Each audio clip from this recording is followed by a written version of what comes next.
तमाम बेधड़क हरियाणा न्यूज़ देखने वाले साथियों को नमस्कार। मैं आपके साथ सतबीर सारण और हम यहाँ न्यू दुर्गा ज्वेल्स मिस्टर प्रभु दयाल सज्जन कुमार सोनी के यहाँ पहुँचे हैं। आप सोचते होंगे भी हमारा यहाँ क्या काम है।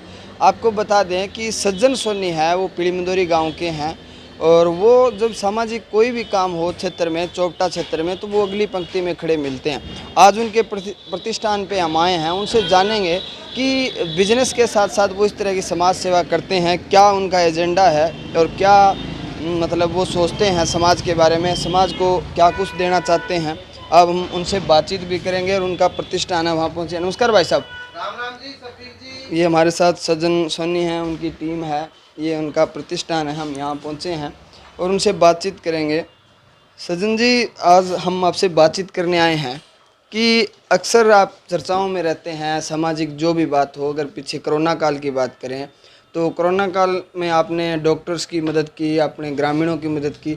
चौपटा क्षेत्र की बात करें तो आपका काफ़ी लगाव है। लगाव इस कारण है कि आपका गांव वहाँ है या अपनी जो भावनाएं हैं वो आप व्यक्त कर रहे हैं। इस बारे में हम आपसे पूछना चाह रहे हैं। राम राम भाई साहब। सबसे पहले तो आप सिरसा जिला के अंदर एक बेशकीमती और बिल्कुल सच को लोगों के सामने दिखाने वाले पत्रकार हो। मैं इसलिए आपको सबसे पहले तो बधाई देता हूं। आप इसी प्रकार प्रगति करो, बहुत अच्छी बात है।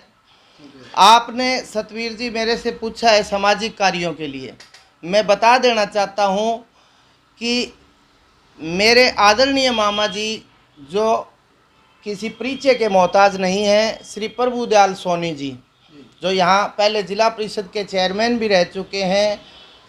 मेरे मामा जी, मैंने भगवान देखा नहीं, लेकिन अगर माँ बाप और भगवान से भी बढ़कर अगर मैं किसी को मानता हूँ तो मेरे आदरणीय मामा जी श्री प्रभु दयाल सोनी जी है। मैं 12 साल का था तब मेरे मामा जी मुझे यहाँ लेकर आए थे और उनकी क्लास में मैं पढ़ा हुआ स्टूडेंट हूँ। उन्होंने मुझे हमेशा इस तरह के रास्ते दिखाए कि इंसान सिर्फ कमाई और कमाई के पीछे नहीं रहना चाहिए, मानवता के नाते हर गरीब व्यक्ति की, हर ज़रूरतमंद की मदद की जाए। मैं एक बता देना चाहता हूँ कि मेरे गांव पीली मंदोरी से जब 2 क्विंटल के 2 कट्टे आते हैं आटे के, एक मेरे घर पे जाता है, एक यहाँ। घर से पहले यहाँ जो आटा है वो ख़त्म हो जाता है। 2 रसोइये सिर्फ ऊपर इसीलिए है कि किसी भी हॉस्पिटल में भोजन भेजना है, कोई आगे, कोई ज़रूरतमंद आगे, मुझे सिखाया ही ऐसे गया है कि किसी भी व्यक्ति को निराश कर कर दुकान से बाहर नहीं निकालना है। तो इसलिए दुकान नंबर 2 पर आती है। पहले मानवता जो है वो सबसे पहले है। मेरा गांव पीली मंदोरी है जहाँ करीबन 6000 वोट है। आपको एक सिंगल आदमी भी ऐसा, एक सिंगल बच्चा भी ऐसा नहीं मिलेगा। अगर मेरी बात आप करोगे तो मेरे बारे में मेरा गांव बता देगा। और मेरा गांव ही नहीं, सिरसा जिला का प्रत्येक गांव का मेरा यहाँ पर लगाव है। फतेहाबाद और सिरसा के तमाम गाँव का ये सब संस्कार मुझे मेरे आदरणीय मामा जी श्री प्रभु दयाल सोनी जी से मिले हैं। चाहे वो कोरोना हो, चाहे किसी भी परिस्थिति हो, मैं हमेशा तत्पर रहता हूँ कि मानवता के नाते हर व्यक्ति के काम आया जाए। सोनी जी, अब आपने कोरोना की बात करी है तो इस सृष्टि पे मेरे हिसाब से इतनी बड़ी त्रासदी पहले नहीं आई होगी। इस त्रासदी में ऐसे लोग भी थे जो समाज में मतलब कुछ ऐसे लोग थे जो लूटने का काम कर रहे थे। उस दौरान आपके मन में ये नहीं है अभी हम किस तरह की समाज सेवा कर रहे हैं, अभी लोग लूटने में लगे हैं और हम लुटाने में लगे हुए हैं, तो आपके मन में कोई ऐसा सवाल आया हो भी ऐसा नहीं करना चाहिए था? बिल्कुल साहब, एक विश्वव्यापी समस्या थी।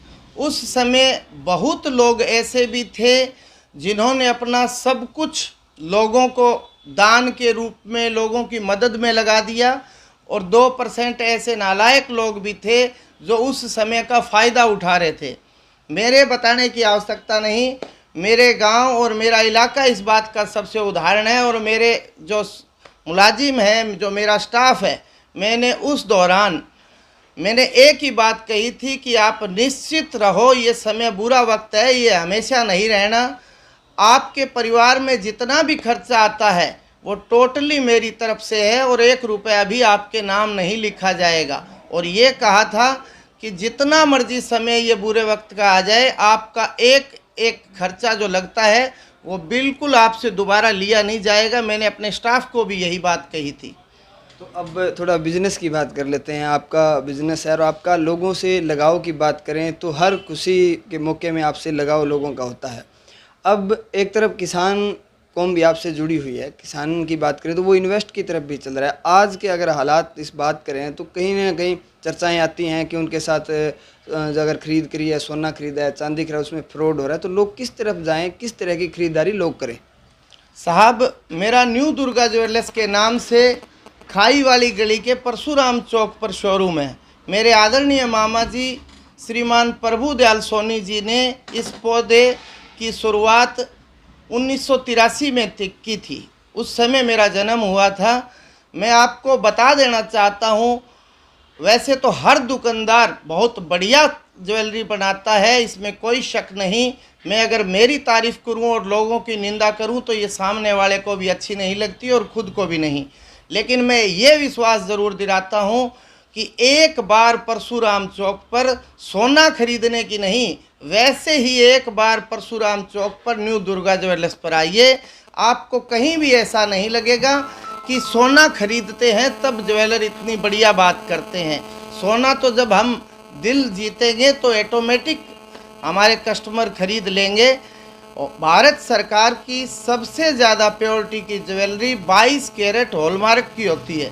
मेरे पास 22 कैरेट हॉलमार्क की ज्वेलरी ही आपको अवेलेबल मिलेगी, जिसका लाइसेंस है मेरे पास और 1983 से हमारी दुकान है।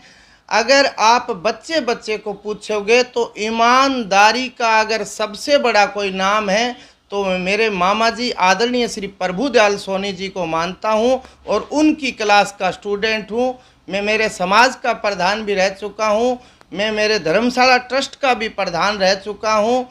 मेरा एक ही लक्ष्य, एक ही ध्येय है कि हर इंसान की इज्जत में कोई कमी नहीं आए, काम धंधा चलता रहता है। मेरा पीली मंदोरी गांव है। मैंने गरीबी की लास्ट जो लाइन होती है उस लाइन से मैं यहाँ तक आया हूँ। बिल्कुल एक ज़माना था जब मेरे गांव पर मेरे दादाजी के नाम पर मेरा गांव हुआ करता था। वक्त बदलता है, हमेशा एक जैसी नहीं रहती। एक ज़माना वो आया जब मेरे घर की चूल्हे की ईंट भी पक्की नहीं थी। लेकिन अगर आप साफ नीयत और नीति से काम करते हो तो परमात्मा बिल्कुल सुनता है, इसमें कोई शक नहीं। अब अगर बात करें सोना चांदी की तो आज के हालात जैसे कि एकदम से किसानों में उफान भी आया था कि गुआर का भाव तेज़ हो गया। फसलों के भाव की बात करें तो कहीं तक किसान संतुष्ट तो नहीं है, लेकिन ठीक ठाक से हैं पहले के मुकाबले। तो अब भाव की अगर बात करें तो सोने और चांदी में किस तरह की तेज़ी रहने वाली है भविष्य में, क्योंकि ब्याह शादी का सीज़न अभी आने वाला है। तो ज़्यादातर किसान हैं वो फसल सामने के बाद ही अपने जो हैं घरेलू कार्य हैं, ब्याह शादी हैं वो करते हैं। तो आगे के बारे में थोड़ा बता दें लोगों को। साहब, ब्याह शादियों का सीज़न अब बहुत जल्द शुरू होने वाला है और वो एक लंबे टाइम तक चलेगा। पीछे लॉकडाउन के कारण बहुत सी शादियां पेंडिंग रह गई थी, वो शादियां भी अब होने वाली है और नए रिश्ते भी अब होने वाले हैं। तो बिल्कुल मैं ये बात अपने दिल से आपको बताता हूँ। पिछले साल कोरोना के अंदर मेरा एक इंटरव्यू मेरे बड़े भाई रमेश जाखड़ जी के हरियाणा वालों ने लिया था।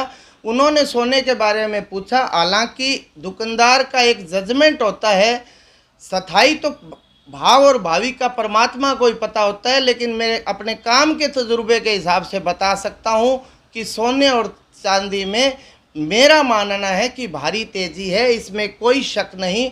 क्योंकि यह एक इंटरनेशनल धातु है, हमारी करेंसी है, वो हमारे देश में तो चलती है, लेकिन आप नेपाल चले गए, यूएस से चले गए तो वहाँ नहीं चलती। लेकिन सोना पूरी दुनिया के हर कोने में चलता है और सोने से ही एक दूसरे देश का लेना देना होता है। इसलिए मेरा मानना है, पहले हम ब्याह शादियों में सोना डालते थे, उसे इन्वेस्टमेंट के तौर पर नहीं देखा जाता था, लेकिन अब सोना चांदी एक इन्वेस्टमेंट का रूप धारण है। अगर रात को किसी को अचानक कोई हरी बीमारी आ जाती है और पैसे की ज़रूरत पड़ती है, उसके पास ज़मीन है, वो रात को ज़मीन नहीं बेच सकता, लेकिन अगर उसके पास सोना है तो उसे रात को भी पैसा मिल सकता है। आप बाहर चले गए, आपके पास पैसे नहीं हैं, आपकी जेब से बटुआ निकल गया, लेकिन अगर आपके पास सोने की अंगूठी कड़ा चेन है तो आपको वहाँ पर भी पैसा मिल सकता है। इसलिए सोना एक इन्वेस्टमेंट है। और मैं सभी आपके दर्शकों से निवेदन करता हूँ कि एक बार न्यू दुर्गा ज्वेलर्स पर आकर ज़रूर देखिए।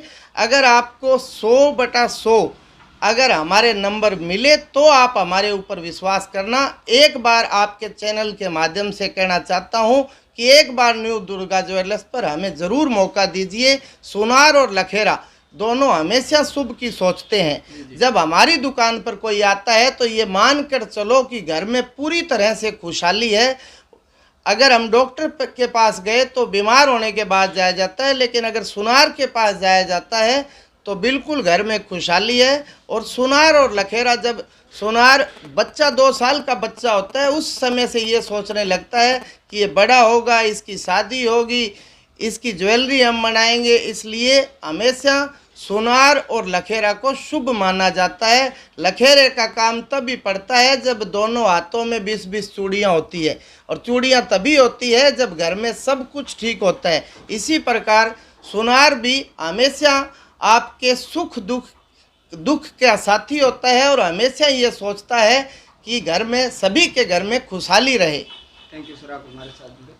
ये थे हमारे साथ सज्जन सोनी। और सज्जन सोनी का अब तक हमने ग्राउंड रिपोर्ट, अगर बात करें बिजनेस से बाहर की बातें, आपको बहुत बार दिखाई हैं।